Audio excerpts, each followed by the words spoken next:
People-first organizations will win in the future of work. Your only real asset is your people. We all want purpose-driven work. HR-led organization is the I'm future. sorry, but leaders don't lead empty desks and empty shop floors. Welcome to the People Strategy Leaders Show. I'm your host, Sri Chalapa, founder and president of Engagedly, and a serial entrepreneur in technology, films, and music. This is where we talk to people leaders, business strategists, and organizational savants about leading in the time of change. What is working, what is not working, and more importantly, what we should be thinking about. Stick around to the end of the show. We will reveal how you can be our next guest. And now, let's engage. Hi, this is Sri Chalapa with People Strategy Leaders podcast again. And, when we think about setting up a technology startup, typically the big cities come into mind, right? San Francisco, Boston, maybe even Chicago or Austin. And if you look at overseas, you look at cities like Berlin or Bangalore. But we have a guest here who's done something that very, very few people do that, and which is setting up a really successful startup out of a really small city in India, in Guwahati, Assam. For those people who don't know, Guwahati, Assam is in a state, Assam, which is in northeastern part of India, nested in the foothills of the Himalayas. So that's Partha Neog. And just a quick introduction about Partha, who actually also hails from New Delhi, where I grew up. So Partha is the CEO and co-founder of Vantage Circle and has over 2 decades of expertise in product and executive management. Partha has a proven track record of scaling great businesses and was instrumental in conception and launch of 99acres.com, where he worked with Edison, Hughes Software Systems, and Bharat Electronics. He gained remarkable expertise in various industrial verticals. He has gained deep insights into employee engagement space through his experience with several companies and HR departments. His strategic skills in learning and entrepreneurial environment, where his complexity can drive into content and creativity, problem-solving skills, and intelligence are maximally utilized. He's a strong believer in being able to have an impact together with the team. Partha's leadership has seen Vantage Circle emerge as a recognized HR tech company in Asia and one of the fastest growing recognition brands in North America and Australia. Well, welcome to the call, Partha. It's such a wonderful to talk to a fellow Delhiite, and I am so excited to talk to you, especially. Same here, Srikanth, and thanks for inviting me over to the show. Thanks, really appreciate that. Yeah, so we'll get started real quick here to get a sense of your background and why you started Vantage Circle.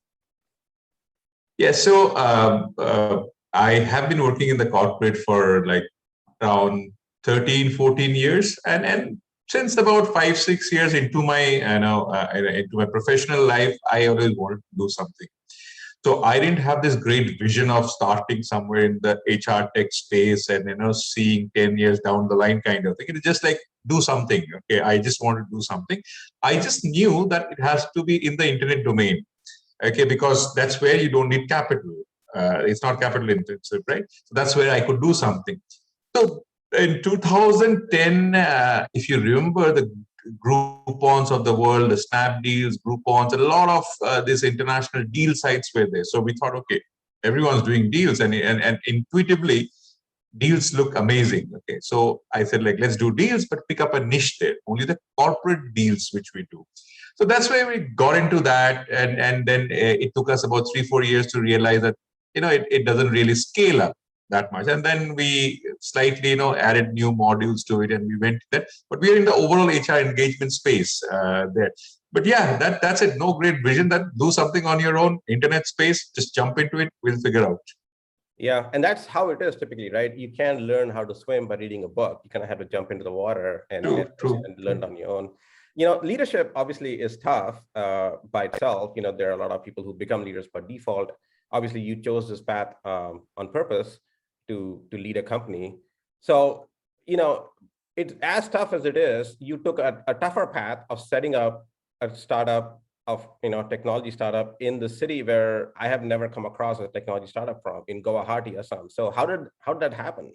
And what kind of experience have you had so far? Yeah, no, I think it's a mix of circumstances, mix of necessity, and and just seeing a glimmer of hope there. So let me explain each of these things. So one of my co-founder is from Assam. I mean, I'm also from Assam originally, but my co-founder wanted to get back to Assam, and he was based in the UK, and he was the technical guy who is the CTO right now. So he said, like, I'm coming back from UK after 14 years. I would rather go home than get stuck in between in Bangalore or Delhi or Pune kind of place. I would rather go there. So that was the circumstance that, okay, we want to go there. Second, we found out that, the cost is definitely going to be much lower there. Even the office space kind of thing would be much lower there. And we didn't have the money. So we said, okay, let's take a bet on that. And the third was that we didn't really expect this to grow. At that stage of the company, the first 3 years, after the first 3 years, you're just trying to make the company survive. Okay, you're not thinking like it scales up and you're like 1,000 people, 2,000 people making millions of revenue. That's not what you're thinking at that time. You're thinking just to survive. And that is where, we said, like, okay, cost will be there. Let's just do it there. We'll figure out we just need 5-10 engineers and support guys, and maybe 20-30 people is what we are all interested in this company. So since we were bootstrapped, we still have a bootstrap company, and that just allowed us that space. We didn't really think too much ahead in time. We just thought we'll do that. Now, that's where we started. Okay. Now, your second part of the question was, what is the experience? A couple of great learnings. One is that we're not building rocket science. So you don't need, really experienced guys and very high-end engineers kind of thing. You can actually build people up. Okay. As long as they have the basic skills, you can build it up. As long as the CTO is there who can take care of the direction and the architecture and everything, you can build the people up. Only problem in that is that if you teach people up, and if you're in some major cities, then people, by the time they pick it up, they'll be hired by an Amazon. Okay, so they go out. You get an iOS developer 2 years, you teach them, then they are out to Amazon or any of the other very well-funded startup. So thankfully, because of, again, some constraints for people, they didn't move out. So we have this team together with us for quite some time. And even now, attrition is very, very low. So experience has been good, and we have scaled it up to about 150 people. And we believe till up to 500 odd people, we shouldn't be having problems. We should be able to get the local talent, good talent there. So I think overall it has been a good experience in setting up in a small city. So most people who are listening to this podcast probably won't even know, at least the ones who are not in India won't even know what Guwahati is like. So do you want to spend a couple of minutes explaining what the city is? I've never been there. I barely know anybody from there. No, so I think so. It's of course, and nowadays it's picking up in tourism. People like to go off to slightly offbeat places there. So the Northeast is getting the tourism industry there. Going something. So it's a small city, okay, and it has the basic infrastructure which is there, but it has good educational institutes. Okay, there are a few engineering colleges. When I was born and brought up there, so at that time there are like 2 engineering colleges, but today it must be around 10 to 15 good engineering colleges are there. Overall, a nice weather, a small town, so you don't have to commute like a Bangalore or a Delhi kind of thing. It's a small town. If you leave aside the engineering stuff, you get some of the best amazing operations people, designers, and all are pretty good to get in Northeast. Okay, communication is pretty strong in terms of English, which is there. So that way the environment is pretty good or conducive. I still say you can't build a TCS there. For who don't know TCS, they have like 5 lakh people, 500,000 people. So you can't build up that there. Okay, but if you're like a product company, I'm pretty sure you can build up a strong team in a small city, not just Guwahati. I would say any small city you can build it up. Yeah. So a couple of things come to mind, right? As you are building those teams there, and in the last 2 years, there's been more and more movement towards remote work, even in India, which is traditionally or historically has not been a very remote friendly country. Are you facing competition now from other companies trying to hire people because they don't care where the people are anymore? Yes. So we definitely, in the last at least 1.5 years, we're seeing this trend that people are being it's not totally remote. It's like, okay, you come once in a quarter kind of for a week to the office. Otherwise, you can work from there. So the competition is there, and not just from the other Indian cities, but also from US companies. Suddenly they whatever they can offer in a remote location is pretty high compared to what we can afford. So the competition is there, but thankfully we got the time to prepare ourselves. When I say time, that we have been in so many years in this business now that we're no longer a struggling startup. Okay, of course, startup is always a journey and it's there, but we're not struggling. So our vision, our goal, and people, what they're now looking for is beyond that, like how can I get my salaries kind of stuff. So we have been able to negate, but if the same situation had happened, say 4 or 5 years back, it would have been very difficult for us there. Now people see there's just something like big at the end of the tunnel, not at the end of the tunnel, I'd say something big happening, so that's keeping them excited now. So that way we are, but yes, remote working has, but it has also opened up doors. For example, certain skills we couldn't get in Guwahati. Okay, certain skills we couldn't find in Guwahati, like let's say a product marketing experience, the SaaS product managers. It's not possible. I mean, India itself, you don't get too much. On top of that, in Guwahati, it's almost like impossible to get that. But we say, okay, that's an opportunity. Why don't we hire a few good people, experienced people in some other cities? Okay, and they can also manage the team remotely in Guwahati, and they can even come down. So we had our and we're slowly getting CVs or people who are applying who have no connection to Assam. They're just like, okay, good company, nice location, let me just go there. So we've got a few people like this, and hopefully that will become a trend soon. People moving out of the big cities to smaller locations, much more peaceful life there. Yeah, I mean, if I was in India, I would definitely look into that because I love that. Right. So you have people who are in other cities as well, working with teams in Guwahati, and you yourself are based in New Delhi. Is that correct? That's right. I'm in Delhi. We have like four guys here. We also have a couple of people in the US. So yeah, everyone's managing from a distance now. Okay. So tell me about your, what has been your leadership style and the leadership style that you've permeated across these teams that enables them to work in a distributed environment like this? See, I mean, it's a good question. I've never really thought about what's my leadership skill or a philosophy kind of a way. But in a way, for example, what I believe my strength as a leader is I'm open to the change. Okay, as in like I'm open to question my own thinking, and I'm open to relook at my decisions which I have taken based on the feedback, based on the circumstances which is there. And I also believe that the decision was correct at that time based on the information available. I might be, if I have more information, if I have different information, it might change there. So I think my openness to changing, my viewpoints, my thought process, I think is something which defines my leadership.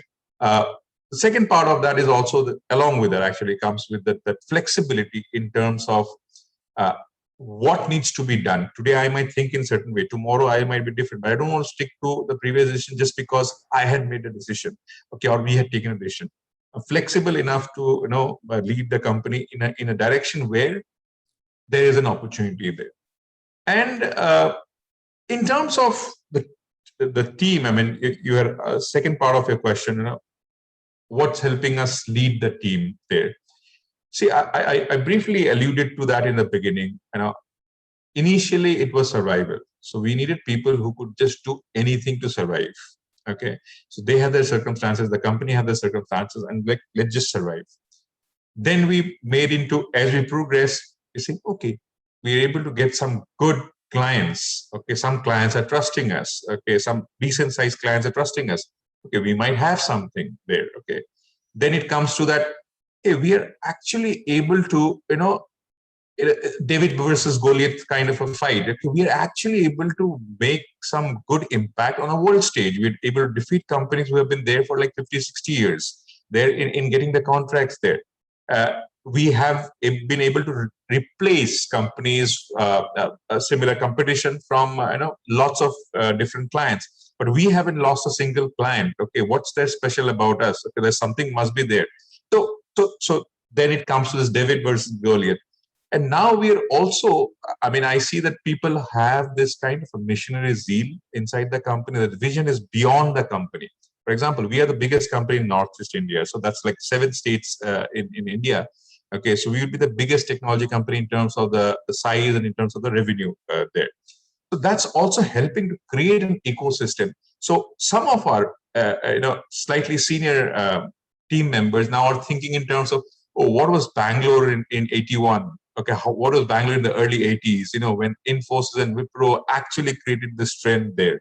Okay, so can we become the catalyst for something like that? So be a goal beyond the company kind of thing. So I think that's helping it, and we are able to communicate that kind of a vision. So it's helping in motivating these employees. So yeah, giving a sense of purpose to people, it helps them stay more committed, improve your employee retention, and also obviously do well as a company as well. Is that correct? That's awesome. Yes, absolutely.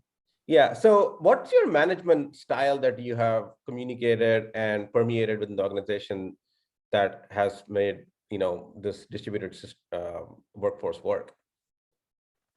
So, I mean, it's not distributed as in like I am here, but otherwise the entire team is sitting out of there. And now we are also hiring remote people. Right.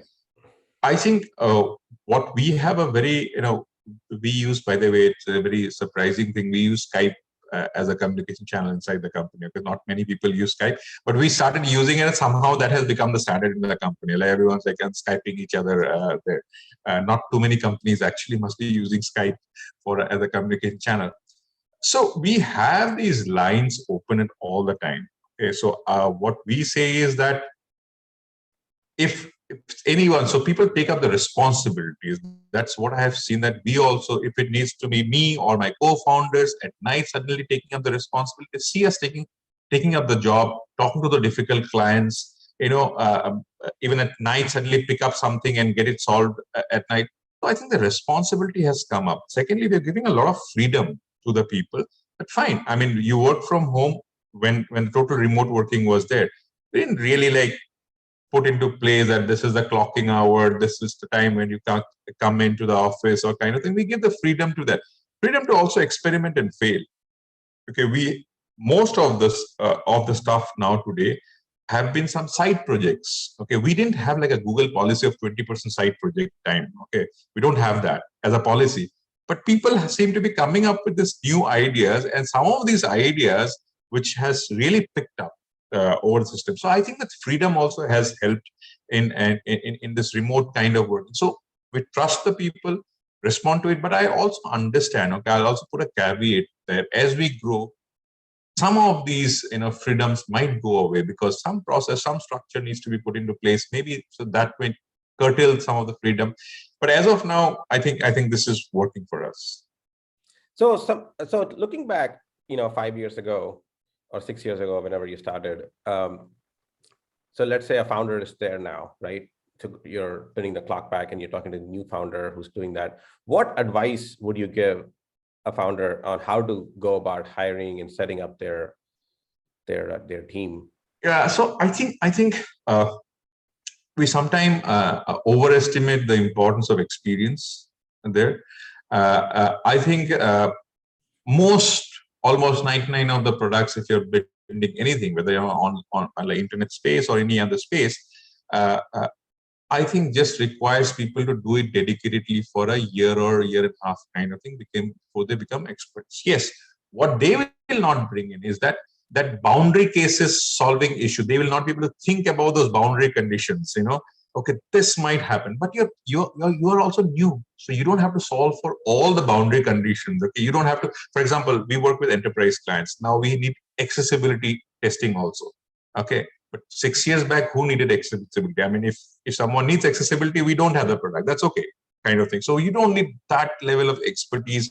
The security, the data security, all those things. Yes, something might go wrong, but we don't store any very really, private information there. Okay, a little bit here and there. So you can't get that. So I believe the one thing is that even if inexperienced, if people have their mind onto it, in 1 to 2 years, you can teach almost anything, anyone. Okay, we for example, and not just about the engineering talent, I'm talking about marketing also. So on our marketing side, SEO, we had no experience, and we drive today 1.3 million unique visitors to our site.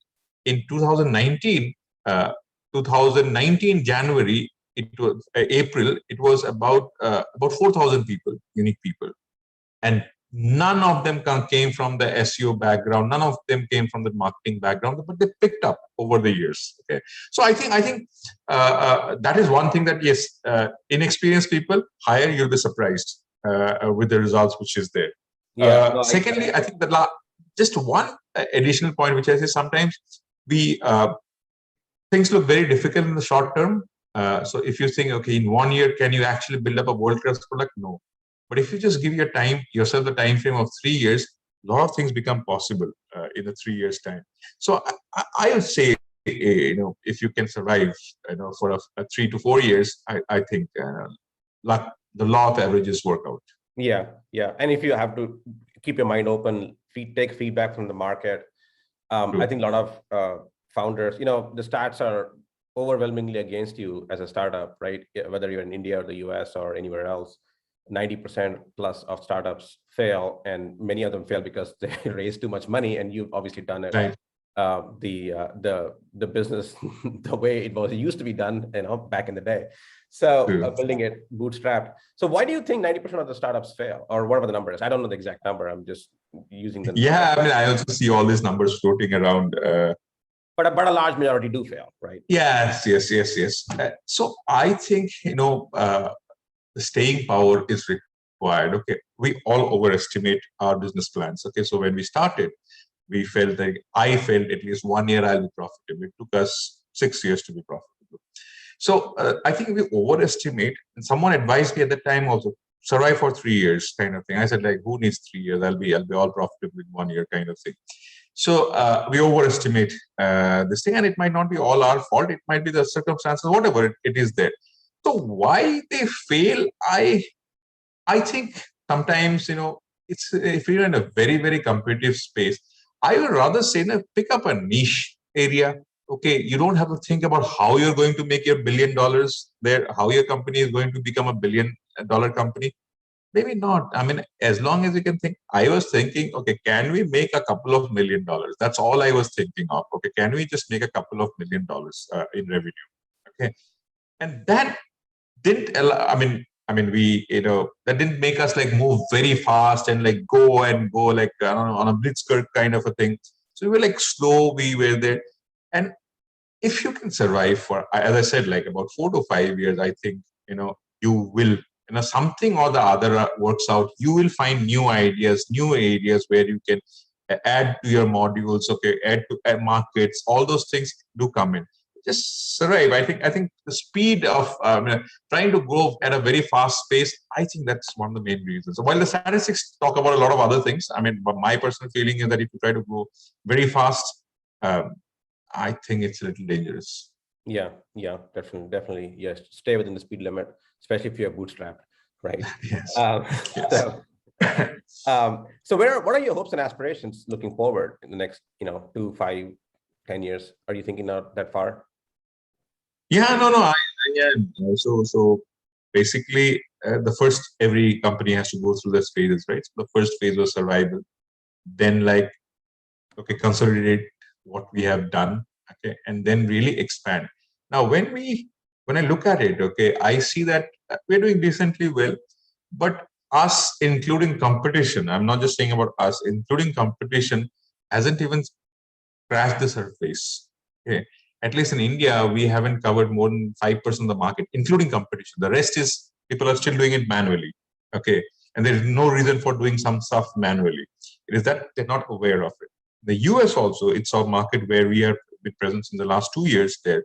We are surprised to see that, the market is still so, untapped there. So we think there's a huge potential out there, and we're just getting started there.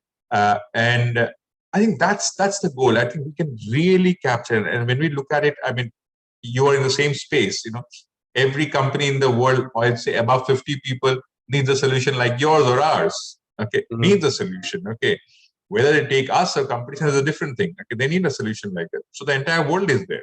Okay, so we're pretty excited about it, and we're enjoying the journey because it's been with our ups and downs over the last few years. We're now in a slightly comfortable position for now. Who knows tomorrow? But for now, we're in a slightly comfortable position. So we're enjoying the journey. We'll see where it leads to. Awesome. So a couple of last questions. What would you say your core leadership principles are that have made you successful? So as I briefly mentioned about it, it's I think the openness to question my own decisions as new information comes to light. I think that has been one of the strongest skills, which I would say, and not be very and flexible in my entire approach. I mean that we just do this part this way. No, I'm open to adapting to that. And secondly is the relationships which I have built up over the years. I think a lot of places, I believe many of these products which is used by the entire company, is difficult for people to judge based on the features. Okay, they can't really compare features. It's very difficult. Features today you have, tomorrow someone else will have. But people have to trust you. Okay, I at least have been very, very open to clients that this is not there, this is not possible, or it's screwed up somewhere. We tell it very clearly to them. And no one's dying. We're not like a medical something, no one's dying because of some mistake of ours. But as long as we own it up, I think clients are happy. So I think both these two qualities have been, helping me and the company. That's awesome. And who's that one leader that you really admire and why? In India, I think Sridhar Vembu from Zoho, I think is something which we looked at because the story is similar. Of course, I mean he's way ahead of it. He was in Chennai. Chennai is of course not a small city, but now that he has moved on to some other thing, he's gone to some social thing also. So that I'm not sure. But otherwise, like actually training people up. When he was setting up the company, the IT boom was there, right? He couldn't get people. Then he trained them up. He led this company. So, and the way he has pivoted along the way, right? I mean, it was a services company, moved on to something else and something else. So I think I look up to that there. Hopefully, one day I'll be able to catch up with him. That's awesome. That's very aspirational. Yes. We have to be highly aspirational, right? Well, that's great. And so, what's one closing takeaway you want for our listeners to take away from this call? So I say stick to something long enough. I think automatically luck starts favoring you. Okay. It starts, as long as you can cross the valley of that, things start swinging back. Okay, and it works out every time. I haven't seen anyone who has been there long enough. When I say long enough, means 5 years plus. I haven't really seen them failing. Okay, they're able to figure out something. Yeah, people underestimate how long it actually takes for things to realize. Yes, especially in the start. And the journey is enjoyable, right? I mean, if you can enjoy the journey there. I mean, it's easy to say sometimes after you are like reach a certain position there, but otherwise also if you can just somehow enjoy the journey, I think that's what is the destination. Otherwise, I mean, absolutely. Well, thanks a lot, Partha. It's been a pleasure. I thoroughly enjoyed the discussion, and thanks for joining the call with us. Thanks, Rikan. Thanks for having me here, and really love the questions you asked, and hopefully, the audience will take away something. Thanks. All right. Well, thank you. Until next time. Sri Chalapa here. Thank you so much for listening to the People Strategy Leaders podcast. If you are a successful leader or a people strategist who would like to be on this program, please visit engagedly.com/People Strategy Leaders podcast. If you got something out of this interview, would you share this episode on social media? If you know someone that would be a great guest, tag them on social media to let them know about the show and include the hashtag People Strategy Leaders. I love seeing your posts and guest suggestions. We are regularly putting out new episodes and content. To make sure you don't miss any episodes, go ahead and subscribe. Your thumbs up, ratings, and reviews go a long way to help promote the show and mean a lot to me and my team. Want to know more? Follow me on LinkedIn and Twitter @Sri Chalapa. Thanks for listening. We will see you next time. And thank you to Patrick Ramsey, sound engineer at Kalinga Production Studios, for recording and mixing this show.